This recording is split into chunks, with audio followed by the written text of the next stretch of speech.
Hello, everyone, and welcome to the program. Happy to see you all in what may be the only live fountain pen show on YouTube. Not really sure about that. Somebody might want to fact check me on that one. But it's certainly my favorite live fountain pen program. And why is that? Because I get to be with all of you. And I see in the comments all the usual suspects. Always lovely to see you guys. Thanks for being here. We have a very interesting show for you this evening. As you know, I've received the Visconti Homo Sapiens Bronze Age for Christmas. And you guys know I'm a big Montblanc 149 fan. So I thought it would be fun to put these up against each other and discuss them and see which one is better, or at least how they compare. Be certainly interesting, so I thought we'd do that. Also talk a little bit about Christmas. I thought I'd also mention something very special I did today, something really interesting earlier today, which I'm really excited about. It was something I was putting off for many years. I'll talk about that later in the show. So before I begin, I'd like to thank all the members. Thank you guys for being here. You know how much I appreciate it. Lots of really fun and interesting goings on in the membership area. For everyone, I try to put interesting stuff for all the members. But recently, for Cognoscenti and Illuminati members, we are doing a letter exchange. So we have letters going back and forth. All my letters are out. I've received one so far for the ones that are incoming, which are super fun. So keeping that going. So if you would like to get in on that, then either upgrade or join the channel membership as a Cognoscenti or Illuminati member. Be lovely to have you. We have a lot of fun, not just in writing letters, but there's blooper reels. There's me playing guitar. That's something new I've introduced. If you're, maybe that will make you not want to join. But there's also me reading journal entries and many other things. I also count on the members for advice and for different strategies and what they think. So it's really interactive. So if you like that sort of thing, I would love to have you as a member. And if you haven't subscribed, about half of you who watch this haven't subscribed.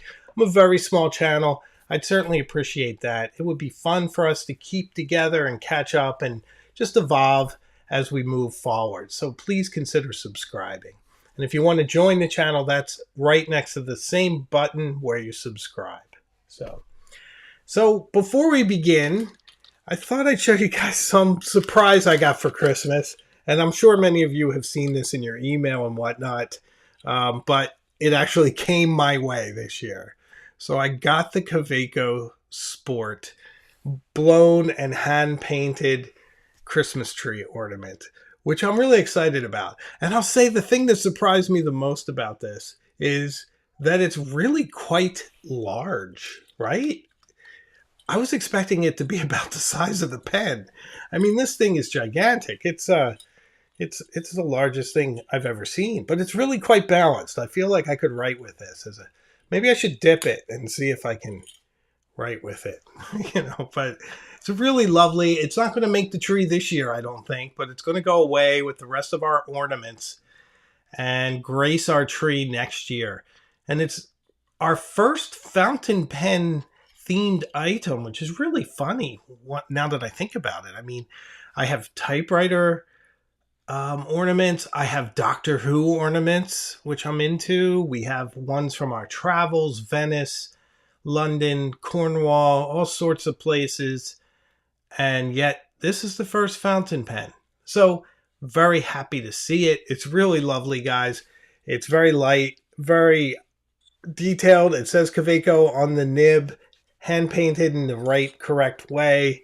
Try to go a little closer for you guys to see. Hopefully you can make that out. So super fun. Kaweco Sport. I guess we could all try to decide what the color is, but it's super, super fun. courtesy of my wife, who is very, very thoughtful. So, super psyched about that. But it's not the only thing that my wife bought me for Christmas. And I know you guys have heard me talk about this for a long time. So, she bought it from Atlas Stationers. So, thank you to them for making that easy. Atlas Stationers are lovely. As you guys know, we had Brendan on the channel and we had a really nice interview. I'd love to bring Brendan back sometime in the new year and talk more about fountain pens. But always interesting stuff going on with Brendan.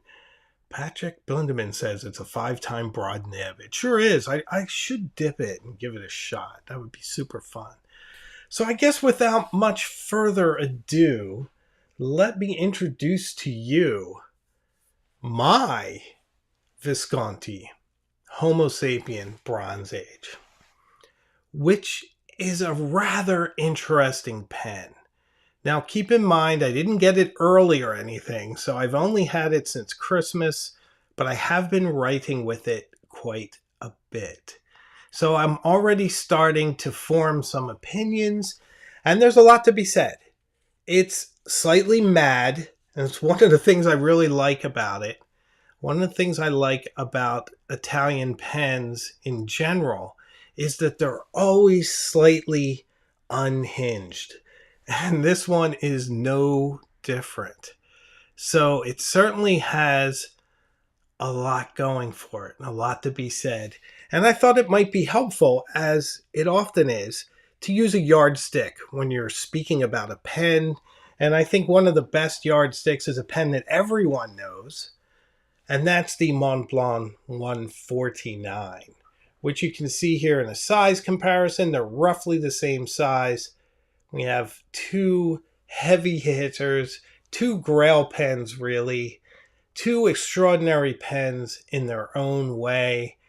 And there's definitely major differences between them. And if I were asking, which one would I go with, I think that we can sort of parse it out piece by piece and come to that and talk about some of the issues with each of them that you might hear in quality control and whatnot, some of the materials, what the nibs are like, etc., etc., etc. So let's begin by speaking about materials.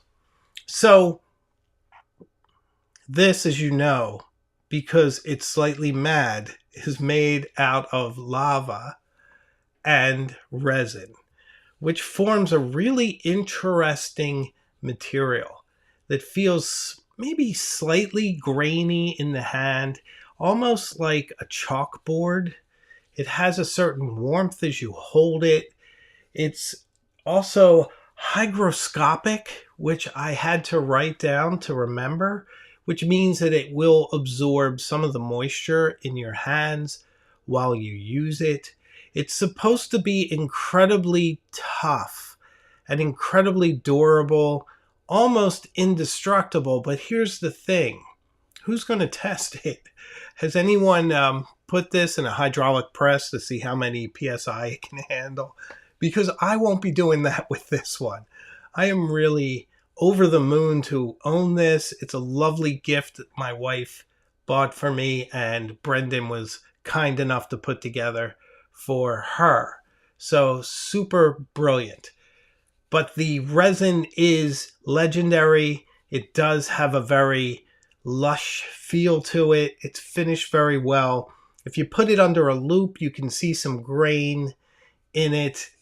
You can almost see tiny little pits, but nothing that is a mar in the appearance. It's just the nature of the materials. And it feels very pleasant in the hand as well. So absolutely brilliant material. Now we'll talk about the Montblanc.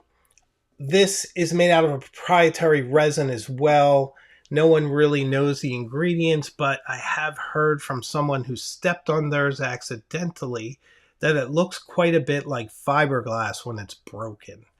Now, once again, I am not going to test any of those theories, because I am only too pleased to own this pen, which was also a gift from my wife many years ago before we were married. And I have been carrying this, I think, for 11 or so years now. And we have been through a lot, haven't we? Yes, we have. So this pen has been all around the world and everywhere else with me. So it's absolutely beautiful as well. However, this feels a bit more like plastic than this does. So this is more on the plastic scale, although it doesn't exactly feel like plastic. It doesn't get clammy in your hand. You can write with this without getting sweaty or feeling uncomfortable. So there's some characteristic within the recipe that makes it enjoyable to write with. This one certainly feels like something else other than any other material you have ever felt in your life, except maybe slate. If somebody told me this was made out of slate and I didn't know it was made out of lava, I would probably believe them. So that is a differentiator between these two. That if you're looking for something unique that's made out of a material that you feel like you paid your $700 to $900, depending on the time of year that this thing costs, and you want something that feels other than it's on the plastic scale, then you probably would give a point to this pen.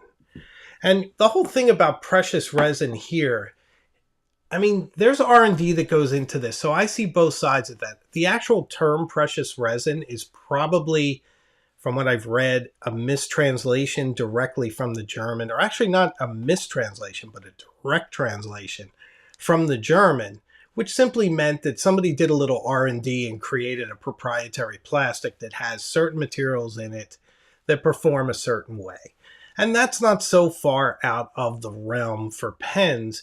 I mean, we pay big money for polished ebonite, which is really a particular type of material that's not necessarily expensive, except in that it's difficult to work with and kind of difficult to make.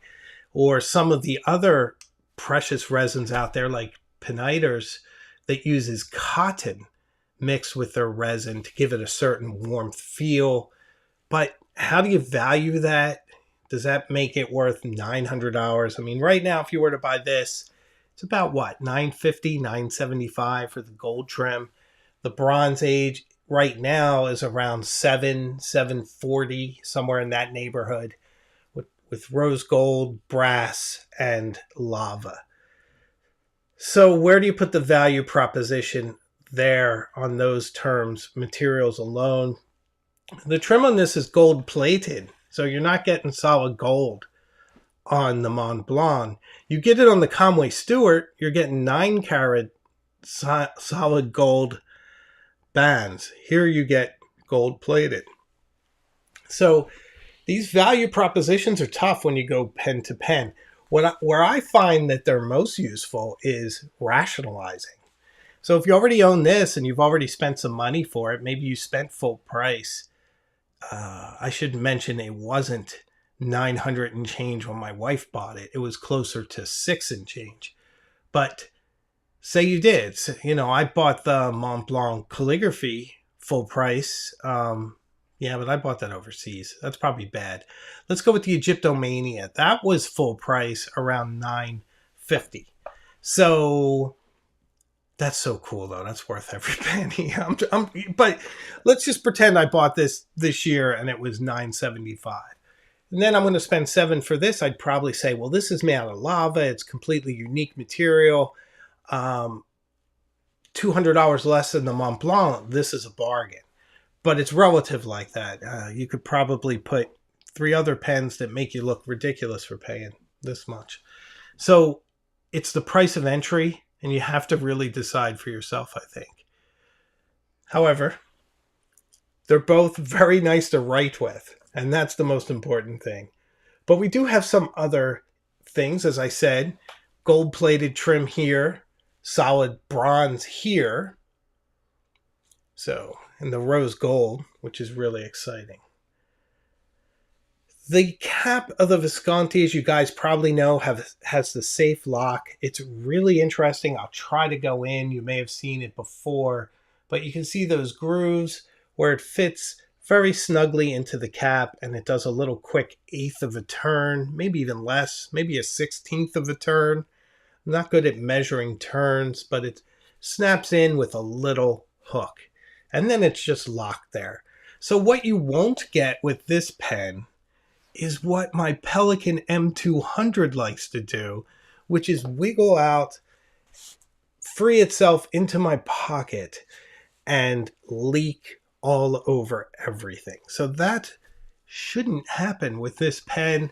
If you close it correctly, it is very satisfying.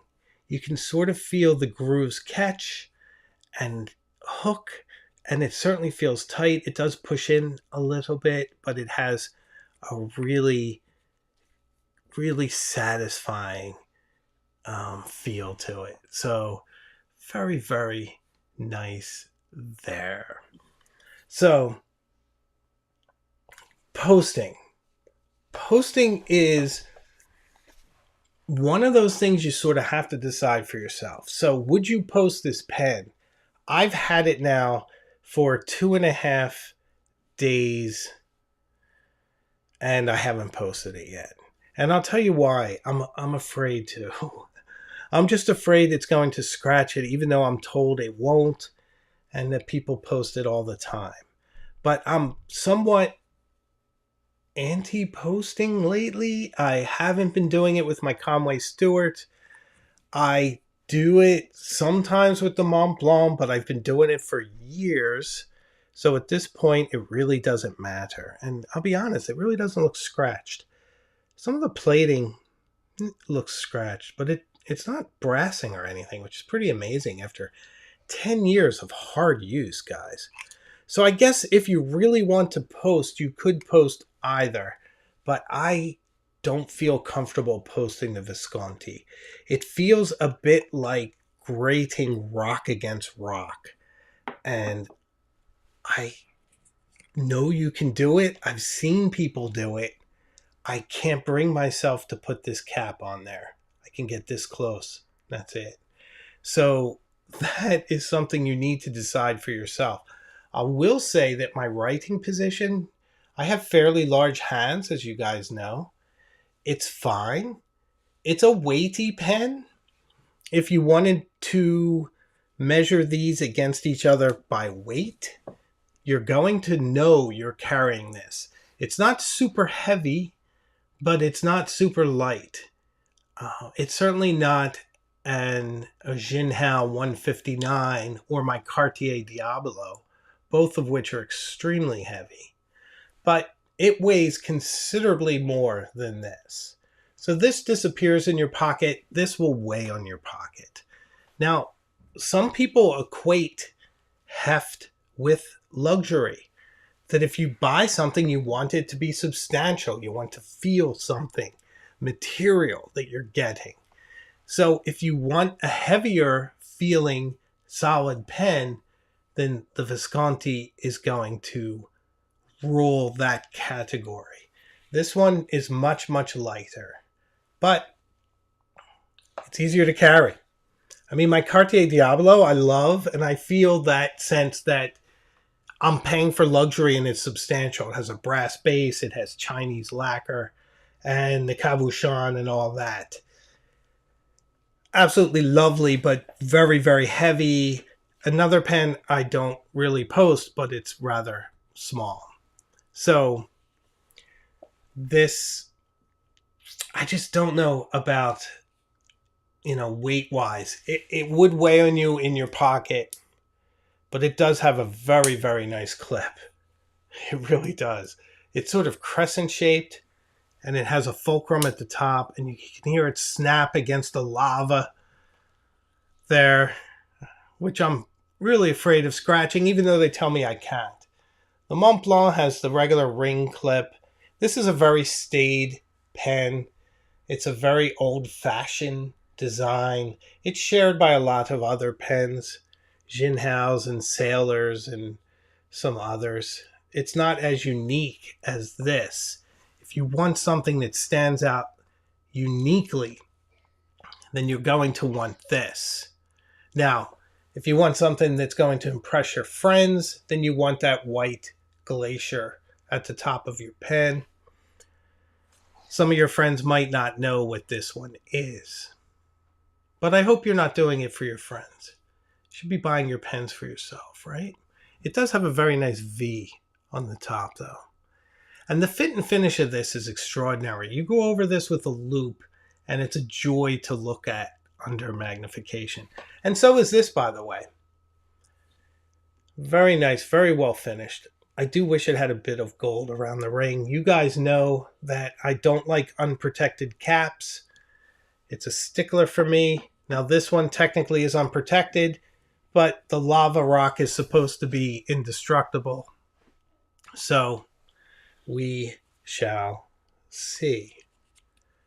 Hopefully we won't see. So now nibs. There's a lot of difference between these nibs. Now, they're both brilliant, and they're both very smooth. The flow from the Visconti is so lush. It's so fun to write with. The Montblanc is on the wet side, but not quite as lush as the Visconti. So the Visconti has a rose gold. The Montblanc is two-tone yellow and white gold. Both are 18 carats. The Montblanc is a giant number 9, but the Visconti is pretty darn big too. Now, the one difference that I feel in writing is, and this could be a personal thing, I personally feel that the Visconti has a lot of tipping material on it. So I often feel like that's what I'm writing with. And I like that. It's a nice feeling. And I think it adds to the smoothness, which is pretty great. And it's a really brilliant writing experience. The Montblanc as well has that line variation using very subtle changes in pressures, gradations. That's how I approach it. I'm still adjusting to the Visconti, but there's no issues with the nib. I did ask, my wife, when my wife said she was going to buy it, I was like, we'll check on the nib. And Brendan is wonderful to buy from, so he checked it to make sure it was fine. So that is one issue you do hear on the Viscontis, that sometimes the nibs can have issues. Now, Montblancs can have issues. So QC is more of a disappointment and a hassle when you first open it up, because you have several options with the original manufacturer and the pen shop where you bought it to return it. It's a problem when it's out of warranty or if you buy it on the gray market, which is why I personally wouldn't buy any expensive pen from anyone other than a reputable pen store, and especially one that I couldn't get on the telephone. So that's something to think about. I'm pretty sure the Visconti has a 2-year warranty. I think pretty much if it's okay out of the box, it's going to be okay. The same with the Montblanc. But things happen. I've received pens that had nibs that were bent, and I frankly didn't understand how it could have happened. I had a luxury pen that was shipped to me, double boxed, had bubble wrap around it. When I opened the pen, the nib itself was like smashed. And I was starting to think it was almost like a typewriter, because when you ship a typewriter, if you don't secure the carriage can go back and forth and destroy a lot of things. So I was thinking, could it have moved? But it was capped. So it had to have happened at its source. And it came from a very reputable source. Now, I got in contact with them right away. They sent out a replacement so fast, I hardly remembered it happened. But it happened. So these things can happen. It's really about how people fix it, fix any problem, right? Right, guys? So, so nib wise, who gets the nod? Who has a superior nib here? You know, I really can't say. I think they're both very incredible, very fun to write with, very smooth, very expressive nibs. I'm slightly more comfortable with the Montblanc, but we've had 10 years together. So very tough to give a clear winner there. I'd probably give it to Montblanc on looks. I love the giant nib and the two-tone gold. Absolutely gorgeous, guys. It's a beauty. It's just a true beauty. So there is that. So let's talk about something else. They're both kind of piston fillers. I mean, this is really a vac filler, isn't it? So to fill the Visconti, you open up the back and you push in, you push it down, and then you keep it immersed, and it fills. It's a vac filler, but it kind of feels like a piston fill, but it's a vac fill. So I guess it's their, what do they call it? Their power fill. So it's sort of a vac fill, but then you don't have to vent it. So there's that. Now, I put in Scribo Rosso Chianti ink, which is a new ink I just bought. I saw it on an Italian YouTube channel whose name escapes me, that I like to watch because he shows pens and inks that I've never seen. And he was showing Scribo, and I'll show you in my ink library this ink. I want to get your opinions on it, guys, because the story behind this for me is that years ago, Montblanc made this ink called Bordeaux that I loved. It had nice shading, it was very dark, and it was really fun. You felt like you were writing with wine. It was brilliant. And I used it in I'm pretty sure I used it in the 149. I used it in my Schaefer. I used it in a lot of my pens. And then it went away and they discontinued it, and you can't find it anywhere. So I've been looking for something similar, because even Yamabudo, sometimes it's so bright and it's so much on the pink scale. It doesn't always work. And sometimes you want something with a lot of contrast. And this Scribo Chianti Rosso, look at that, guys.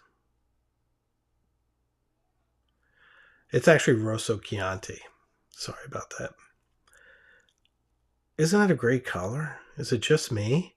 I mean, do you see that? Oops, sorry. And this is it in a pen. So this isn't a dip pen. This was after I filled up. Which pen did I fill up? Oh, I think I was my Waterman 5. The celluloid flex nib that all your letters are written with. So you guys will notice that. By the way, look at them, Share Bond. That's so awesome too. Isn't that fun? Got a lot of new inks lately. This is another one called Den Haag I got, but I bought it for the bottle. It's P.W. Ackerman, and I wanted that really cool fill bottle. It's very similar to the Scribo, but I like the Scribo better. So anyway, I could get off on a tangent on inks, but it's great, right? I see some love. Judy Anderson digs the color. So lots of fun. Looks very pink. Do you think it's pink? You know, I think it looks pink with the kind of the swab, but sometimes that's misleading. Because what I tend to do is I'll make a square and then I take it and I go like this. But in a pen, it's much darker than the way it represents in the squares. And what I use these squares for is, it's like a psychological thing with me. I like to put the pen up next to it just to see which one speaks to me before I put it in.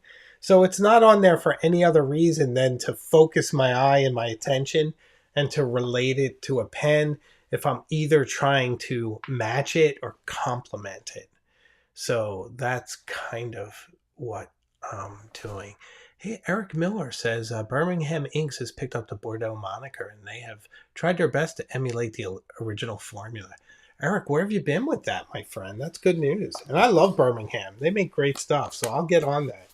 Thanks. I had such great ink suggestions from you guys on my ink five best ink post. I probably have a year's worth of exploration in the comments for inks. But Eric, that's a big help. Thank you, my friend. I really appreciate that. You guys are a wealth of knowledge, and I appreciate it. Hart Mingle says, the writing looks lovely. Definitely darker pink. Love it. Thanks. Yeah, I like it too. You know, I do. So I think it's pretty good. So, yes, overall design on these guys, I think for originality, Visconti gets the points. I mean, Montblanc is classic, and it's not like it's unoriginal. It's just been around so long, and it's black and gold. You put this in burgundy, and I think it would be a slightly different conversation. I really wish I bought the burgundy. I might buy the burgundy if it ever shows up again. And then this truly original, interesting double band, but boy, it's heavy. You know, compared to this. This weighs nothing. This is substantial. I wish I had a little scale. But I have to say the Visconti is more of a compelling design if you're purely going on design. So now here's something I want to bring up about these two pens. Montblanc has classes. They have these calligraphy classes that are actually really good. I've been taking them. Sometimes I miss them and I have to do the replays. The replays don't let you pause, which is kind of a shame. But they're super fun. Well, wait, I think they let you pause. They don't let you rewind, which for someone like me, I'd like to do it over and over and over again. But what price can you put on that? Is it worth $100, $200 for free unlimited calligraphy classes? I don't know. It's certainly worth something, and it's nice. Now, does Visconti do that? I don't know. I haven't registered it yet, but I know that Montblanc does. So in the realm of rationalizing these pen decisions, you can certainly say that you're spending a lot for a Montblanc, but at least you're getting a class or two. Excuse me. So I certainly think that counts for something.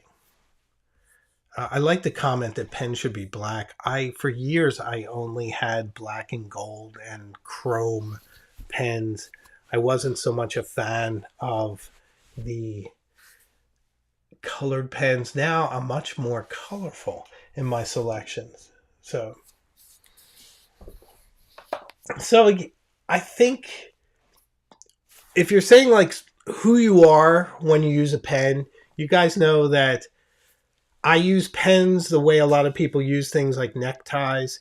It's a way of expressing myself. It's the way I portray myself to the world, even though the world doesn't know it, except for you guys. It's a personal choice that is expressing something about me or my wardrobe or my attitude or something at the time. There are times when I feel like I need a little bit of a boost, and I'll reach for a pen like the Schaefer Legacy, which has this really aggressive energy to it. It would be a great pen for tough negotiations, for a deposition or sitting down and kind of coming to terms on something. The Montblanc, similarly, is definitely a pen where you can kind of feel like you have the upper hand. At least you won't feel that somebody else has a nicer pen if you care about stuff like that. But it will certainly give you a bit of a confidence boost. I think with the Visconti, it's very much a luxury pen, and I would feel like it's a great pen for a creative type. That if you aren't so much in the banking world as in like the fashion world or publishing or marketing, where you're super creative and you want to show that you're both successful and very expressive. I think it's a brilliant pen for that. I think it's also a really good pen for anyone who appreciates the city of Florence and Italy in general. It just has that feel about it. It has that ancient feel, yet slightly unhinged craziness of Italy, which I love. I love the fact that you're actually carrying a bit of Italian soil in this pen. It's literally part of Mount Etna in Sicily. And if you're a big fan of White Lotus, you especially might want to get this pen right now, because Mount Etna had a big part in the second season of White Lotus. So I just think it's an extraordinary pen, really for anyone, but certainly for someone very creative and very expressive, and someone that wants something a little bit more rebellious than a Montblanc, an upper end pilot, or a King of All Pens by Sailor. It's just really a lot of fun and fantastic. So, which one is better? Am I going to cop out and say it really is up to you? No, I'll make a value judgment because I think it's fun. I love both of these guys. I really do. My wife bought both of them for me. I feel like this is a bit more substantial and a little bit more unique. And I think that the materials and the uniqueness of the cap, the uniqueness of the filling mechanism, the incredible smoothness of the nib, and the fantastic resin mixed with lava makes it just much more unique than this. So I'm going to go with the Visconti because I don't want to cheap out and tell you guys that they're both the same. However, this is an awesome pen and I'm really glad I own it.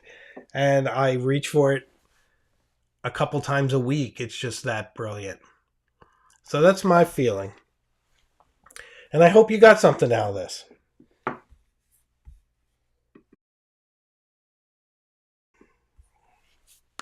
So I'm seeing some love for the Homo sapien in the comments. Eric Miller. Eric, your comments are so long, I can't put them up on the screen as much as I'd like to, but you tend to write more. So if you write a little more pithy, I'll put you up on the screen. But I'm going to read this, what Eric says. He says, I really feel like the Homo sapien is historic in the fountain pen world as well. It is a flagship memory of Dante de Vecchio and his time at Visconti. It's a great point. There, you couldn't have said it better myself, my friend. Brilliant. So there's that. Neil is getting the Montblanc 146. Another fantastic pen. I am evolving with mine and its calligraphy nib, which is absolutely brilliant. And the more I take calligraphy classes, the more I appreciate how brilliant that nib is. I see Wolverine 3660 is here. Always a pleasure to see you, my friend. Much warmth and happiness to you, my friend. Always a pleasure. Art Mingle asked, did I do writing tests? Did I miss it? No, I didn't. That's the one thing I didn't do. Should I do it? I just thought it was awkward. But I can. I mean, it's hard. There is a way. And I'm working on my technology, but evidently I can use my phone as another camera. So if I could set up my phone where we're facing down, I could do it. But since I haven't done that in advance, I can take this really lovely Clairefontaine notepad, which you guys have seen in my videos quite frequently. And we'll take the Montblanc 149, which appears to be almost empty, and see how she does. I'm going to take the cap off. I still have a bit of a throat thing, so forgive me. Maybe I do it like this. Is there a way to do it? I don't think there's a way to do it, guys. Maybe upside down. Not really. I'm just going to have to do it as best I can.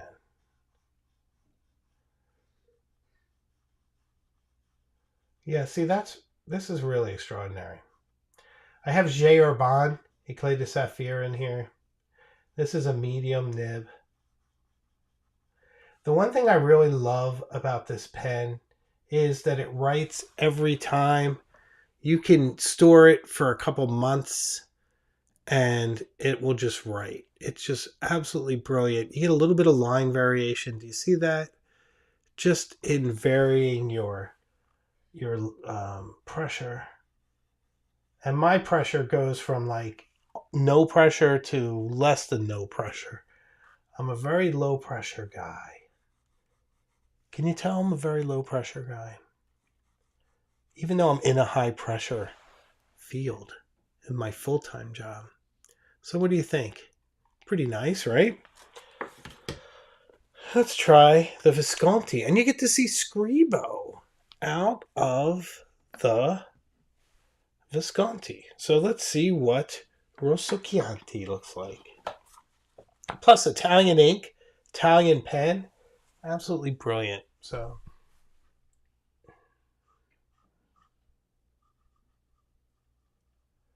see, this is really nice too.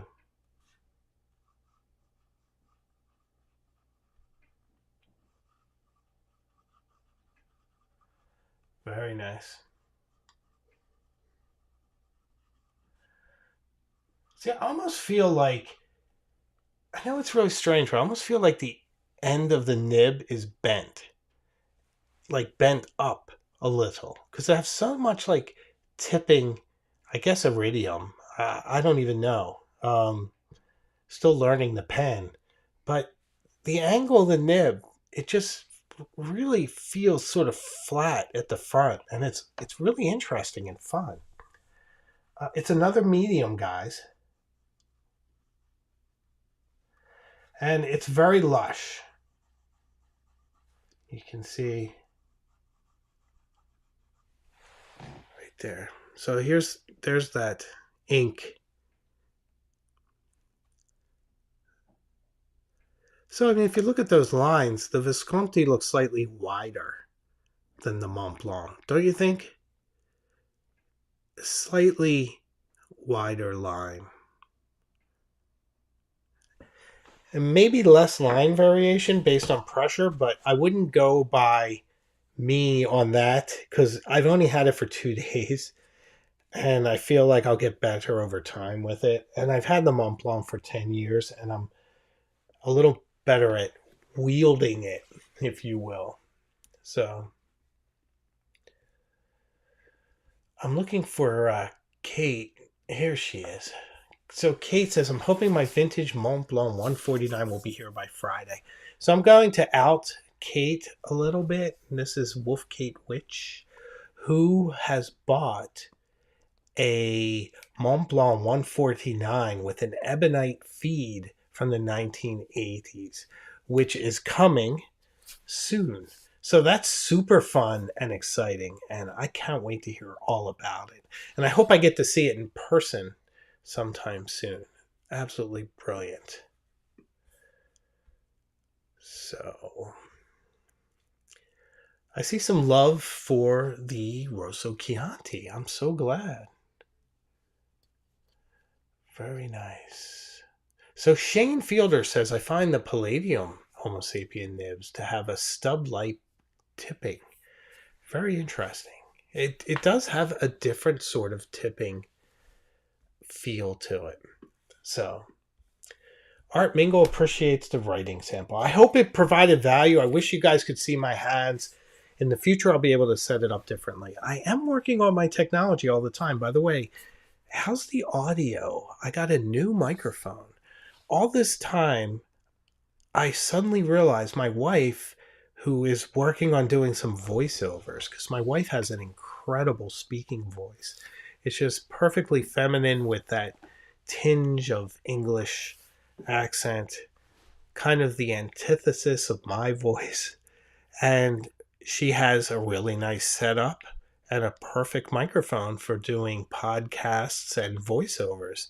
And I was using not the best microphone. It wasn't bad, but the major difference is that my mic was on the desk. So anytime I moved something, the vibrations were going to the microphone. I could hear them in the replays because I do watch my replays. And it would make me cringe every time I moved something on the desk. You'd hear it as if someone were moving a piano behind me.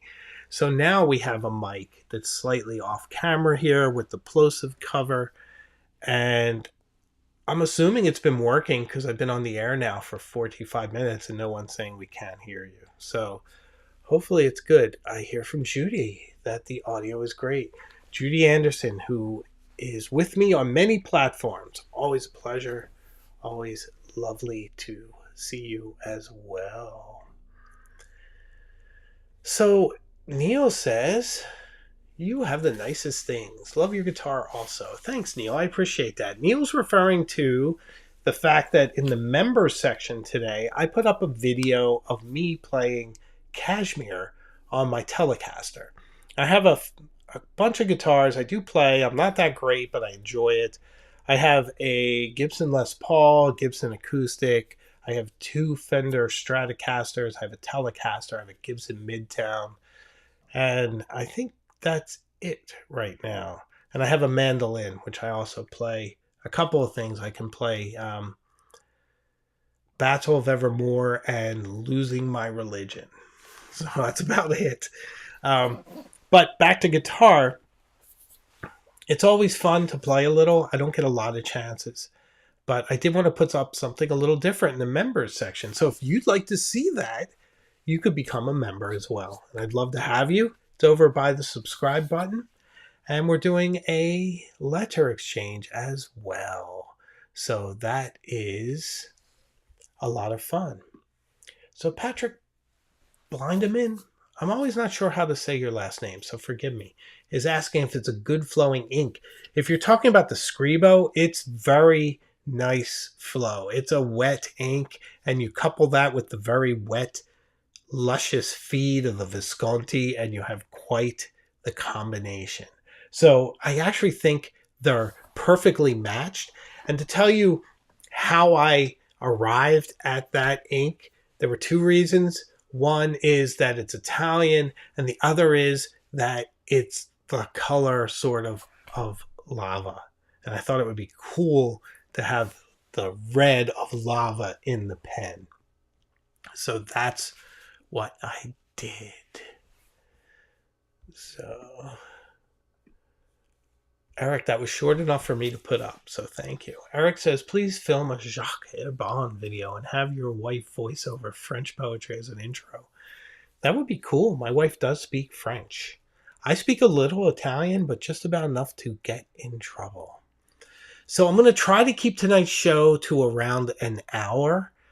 And I'm also going to try to do another live this week since I'm off from work. And I want to do one later in the week for my European friends. I know you guys are either staying up late or you watch the playback. So I thought it'd be super fun to do one on your time zone. I'm thinking maybe 4 o'clock my time zone, which would be like 10 p.m. yours. I don't think that's too bad. Something along those lines. But that's the plan if I can pull it off. I do have a 5-year-old. Although she's quiet between like 2 o'clock and 3. Might be able to do it then. So working on that, would love to put that together. By the way, I also got this New York Times sweatshirt from my wife. I think it's rather nice. Very sophisticated, but casual. As I like to be on my lives. So let me mention something else I did today, guys.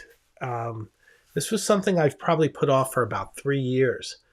I have a collection of barber jackets.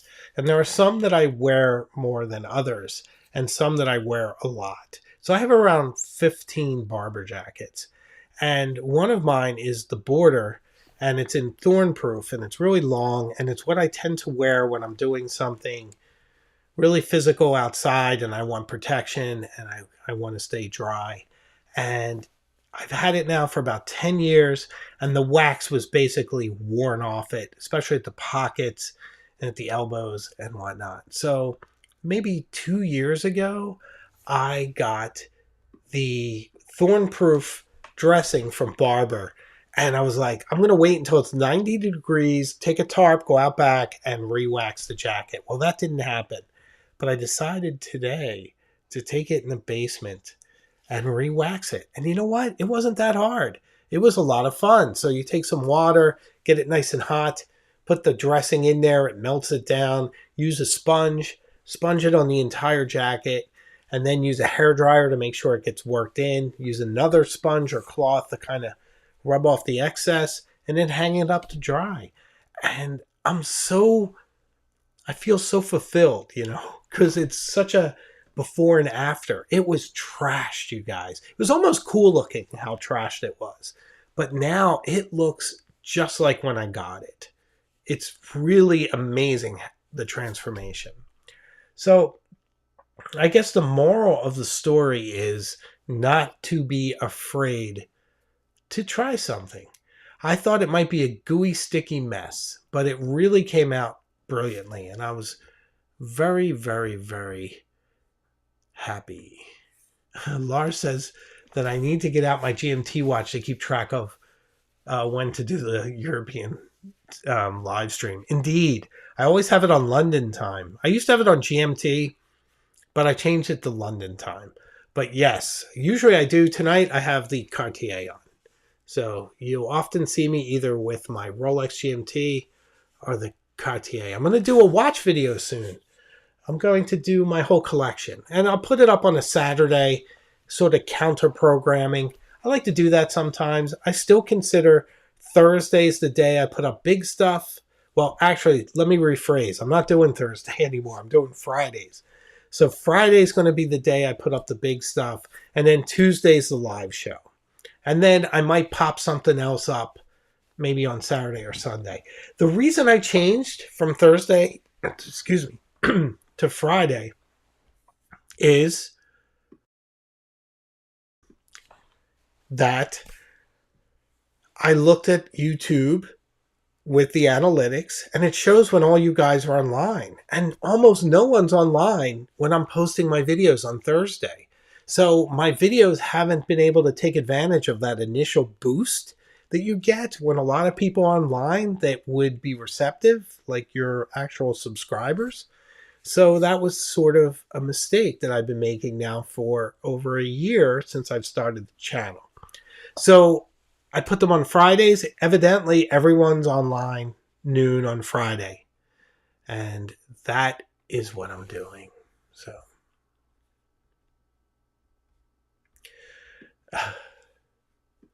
Kaylee saying 15, you thought you were being self-indulgent with 2. Well, the thing is that I don't live that far from the Barber North American headquarters, and a lot of them are there and they're very affordable. So, and plus I'm old, so I've just picked up stuff over time. And I don't like to let go of stuff, especially some of the cool stuff. Like I have a leather Barber International. I have one that's half leather, half wax cotton, which is really cool. And then I have one that's all wax cotton, has the Union flag on it, which is super fun. So it's things like that, different riffs on the same theme. So it's just another passion of mine are Barber jackets. So super, super fun. So a lot of fun, guys. A lot of fun stuff going on in the channel. I'm currently editing the how to journal, like journaling basics, that was filmed at Walden Pond. So it's similar to the Churchill one, but much more sedate. And it's a bit of history on Henry David Thoreau and his experience at Walden Pond, some fun criticism thrown his way, and also some fantastic inspiration from his journaling.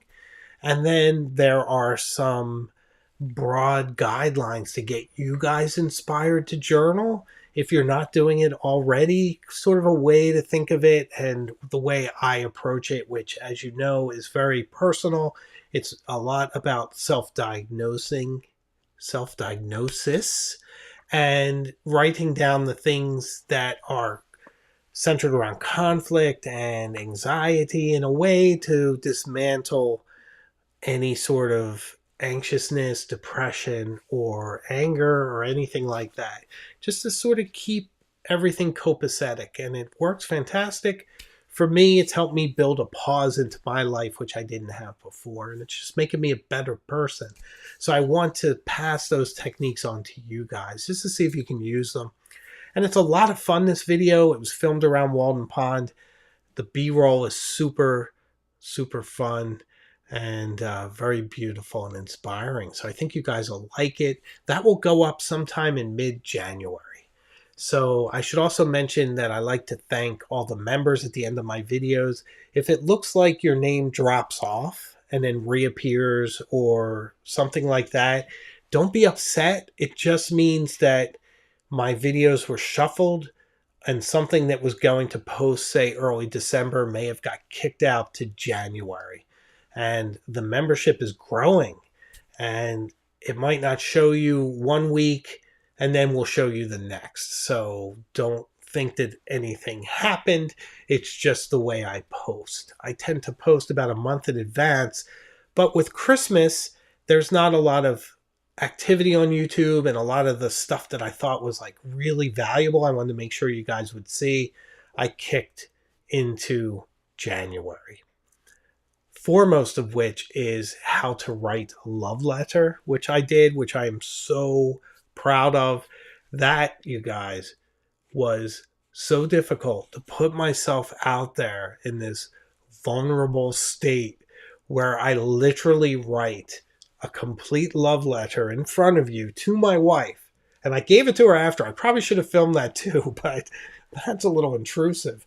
But I just wanted to come up with an activity that combined everything we've been speaking about since we started the channel.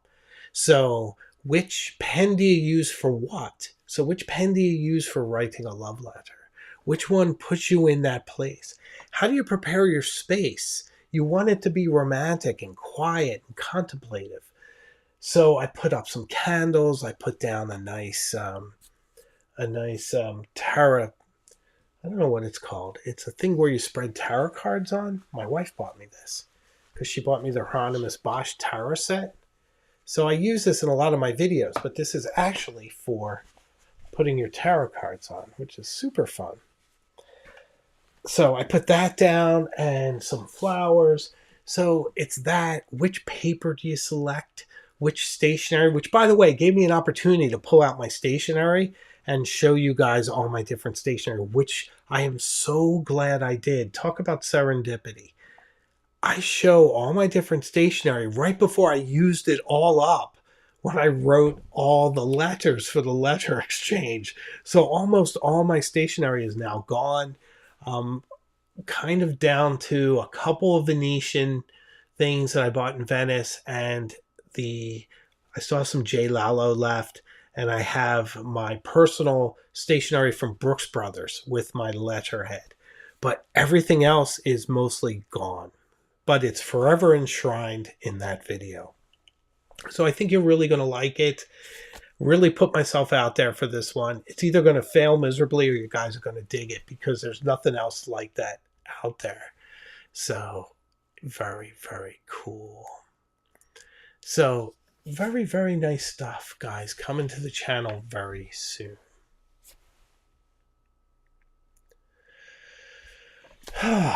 Lots of fun. Lots of great pens. The Visconti or the Montblanc. Which one is smoother? Both pretty smooth. Both just glide along on a cushion of ink. Just troweled. Just as light as can be against the grain of the paper. Just the smallest gradation of no pressure at all to even less than no pressure gives you line variation. There's no reason to manhandle either of these pens. They're both absolutely brilliant performers with a lot of personality. and they're perfect for expressing yourself in so many ways. Just brilliant, brilliant, brilliant pens. And I love owning this, and I'm really getting to know it and making it a part of my everyday journaling and pen activities. Although the one competition for both of these right now is my Waterman 5 with the flex nib. And I think part of the reason why I have trouble with flex nibs is that I don't put any pressure on my nibs at all when I write.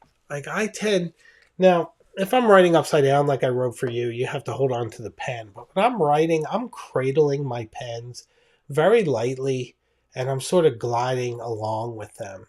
I think my handwriting would probably be a lot better if I choke down on them a bit more, but I just like to let them glide and sort of steer them along while they do. But with a flex nib, you actually have to put pressure and lean in. And that can be exhausting, even with a vintage flex. Although that Waterman 5 does this incredible line variation from incredibly fine to incredibly broad. And many of the members have seen it firsthand because they all have letters that were at least written in part with that pen. Because that pen arrived just as I was writing those letters. So it's a very incredible pen. Just absolutely brilliant and so expressive. So vintage pens are always a bit of a gamble, though. They're a bit more delicate than a modern pen, a little less robust. So sometimes I do go against my adage of getting sunshine on a pen, and I keep my vintage ones closer to the desk because they're just a bit more delicate and a little bit more fiddly. And sometimes vintage pens like to get upset stomachs and, throw up a little ink now and then. So you have to look out for these things and you have to treat them right. They've already done 80 years of service or more. My Waterman 52.5 is about 100 years old now. So absolutely precious, that pen. So you have some good choices, guys. We had fun talking about it.